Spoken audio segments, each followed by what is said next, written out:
Let me start with a simple question. Is fan service in gacha games actually bad for the story, or is it just the thing people point at when the writing doesn't really work? Because here's the thing, I don't actually mind fan service, and I know that already puts me in a slightly awkward spot in this conversation.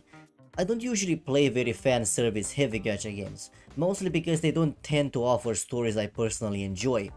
But fan service itself, I don't really have a problem with it.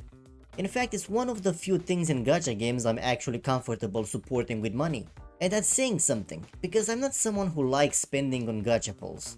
The most money I've spent in a gacha games was in Snowbreak, and none of it was for rolls, it was just for skins. Honestly, that feels like the cleanest possible transaction. I like how this looks, I'll support the game, and no gambling involved. So this isn't going to be a moral argument. I actually think fan service can work, and in some cases, it even helps. The problem isn't that fan service exists, it's how it's used, and what it ends up replacing when it isn't handled carefully. So what I want to talk about here isn't whatever fan service belongs in gacha games, it clearly does. It's what happens when fan service starts to clash with the narrative, when it starts to hollow things out, and why some games handle that tension a lot better than others. This isn't going to be too serious, we're talking about fan service after all, but it does affect storytelling more than people like to admit. So let's talk about when it works, and when it quietly starts working against the story. Before getting into specific games, I think it's important to talk about what fan service in gacha games actually looks like, because it's not just one thing.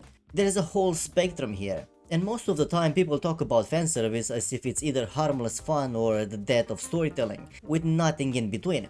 But that's not really how it works. At the lighter end of the spectrum, you have surface level romance, small moments, flirting, optional dialogue, characters showing interest in the protagonist while they're relevant to the current arc. Personally, I don't think this is a problem by default. Most of the time it doesn't meaningfully affect the main plot, it doesn't reshape the story direction, and it usually fades out naturally once the focus moves on. It's just something extra for people to engage with. That said, I do think there's an interesting tension here, because there are players who actually want romance to be canon, who want relationships to have narrative weight, consequences and progression, rather than staying permanently vague and optional. I'm one of those people, at least in theory. I'd much rather see a story commit to a relationship than keep everything forever in a maybe state. But at the same time, I also understand why gacha stories avoid that commitment. Surface level romance is safer. It doesn't lock the story into one path, and it doesn't alienate players who want different things. So while it can feel unsatisfying for some, it's still mostly contained. You can engage with it or ignore it. Narratively speaking, it's not doing much harm, and yet this is often where you already start hearing people shout waifu bait, which always feel a little bit excessive to me. Then you move further along the spectrum. This is where gacha games start being labeled fan service games more broadly. More revealing outfits, exaggerated proportions, designs that are clearly meant to be visually appealing first and everything else second. And again, this isn't inherently bad. This kind of fan service usually isn't meant to integrate deeply into the main plot. It's not asking to be taken seriously within the story. It functions more as a visual identity, a thematic layer, something that exists alongside the narrative rather than inside it. The problem only starts to appear when there's a mismatch. Because tone matters. If a game is telling a relatively light or indulgent story, this kind of fan service usually coexists just fine. But when a game is trying to tell something darker, something heavy, tragic, or emotionally grounded, that's where friction starts to show. You end up with two different forces pulling the experience in opposite directions. On one hand, a story asking to be taken seriously, on the other, design choices that are openly playful, exaggerated, or indulgent. That doesn't automatically make the story bad, but it does undermine the tone. And at that point, it's not really a matter of opinion anymore, it's just how contrast works. When something intentionally silly or indulgent sits next to something meant to feel heavy, one of them is going to lose weight. And this is where things start to get interesting, because some gacha games try to walk that line. Serious story on one side, heavy fan service on the other, and others don't. So next I want to talk about two games that sit much further along this spectrum. Both are openly fan service heavy, both know exactly what they're doing visually, but when it comes to how the fan service interacts with the story, they end up in very different places. And that's where Nikke and Snowbreak come in. The reason I'm focusing on these two games is pretty simple. They're the only heavily fan service oriented gacha games that I actually play, and that makes them useful examples here, because they approach this topic in very different ways. At their core, Nikke and Snowbreak are more similar than people might expect. Both take place in post-apocalyptic worlds, both deal with large-scale world-ending threats, and in both cases the stakes are constantly high. These aren't small personal stories, they're about survival, collapse, and the end of all things. Where they differ is how they treat that material. Nikke leans very hard into tragedy. Its identity is built around things going wrong, around loss, failure, and inevitability, around the idea that no matter what you do, the world keeps taking something away.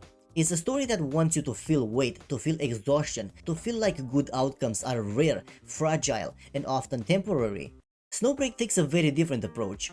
Even though the world and the stakes are similar, the tone is lighter, not because nothing bad happens, but because the story constantly signals that the cast will make it through. There's an underlying assumption that despite everything, victory is possible. And neither of these approaches is inherently better.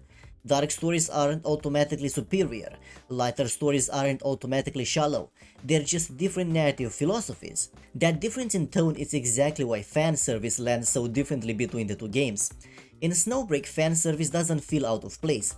The story isn't trying to convince you that everything is doomed, so the indulgence fits. Characters are allowed to be appealing. Lighter moments don't undercut the narrative, because the narrative isn't built on constant despair.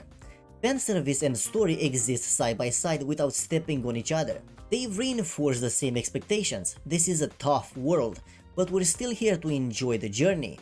With Nikke though, the situation is more conflicted. The story is asking you to sit with tragedy, to take loss seriously, to feel the weight of a world that keeps breaking. At the same time, the game leans heavily into overt fan service. And that's where friction starts to appear.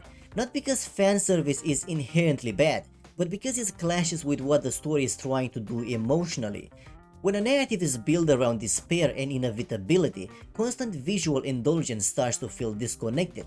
The tragedy wants gravity, the fan service wants attention. Instead of supporting each other, they pull in opposite direction, and in the end both lose impact. Not because either one is wrong on its own, but because they don't align. So this isn't about saying one game is objectively better than the other, it's about coherence. Snowbreak knows what kind of experience it's offering, and its fan service fits with that framework. Nikke wants to tell a much heavier story, but its fan service often works against that weight instead of reinforcing it. And that's where fan service stops being neutral and starts actively shaping how the story is received. So to bring all of this together, fan service isn't inherently bad for storytelling. It's not something that automatically ruins the narrative, and it's not something that needs to be avoided on principle. What actually matters is the kind of story a game is trying to tell, and whatever fan service can coexist with that narrative without pulling it apart. When the tone aligns, when the indulgence matches the emotional weight of the story, fan service can just exist as part of the experience. It doesn't need to justify itself, and it doesn't need to compete for attention. But when there's a mismatch, when a story asks to be taken seriously while constantly pulling focus in a different direction, that's when problems start to appear. Not because fanservice is wrong, but because it's working against the narrative instead of alongside it. At the end of the day, this isn't about purity, restraint, or telling people what they should or shouldn't enjoy. It's about coherence. A story that understands its own identity has a much easier time integrating fan service without losing its emotional footing. And that's really the line I care about. I'm curious how other people see this, especially if you play a lot of gacha games that lean heavily in one direction or the other. Do you feel fan service usually clashes with the story, or does it mostly just fade into the background for you? If you enjoy this kind of slower story-focused discussion, feel free to leave a like, it helps more than you think. And if you want more videos like this, you can subscribe, that's pretty much what I do here. Thanks for watching, and I'll see you in the next one.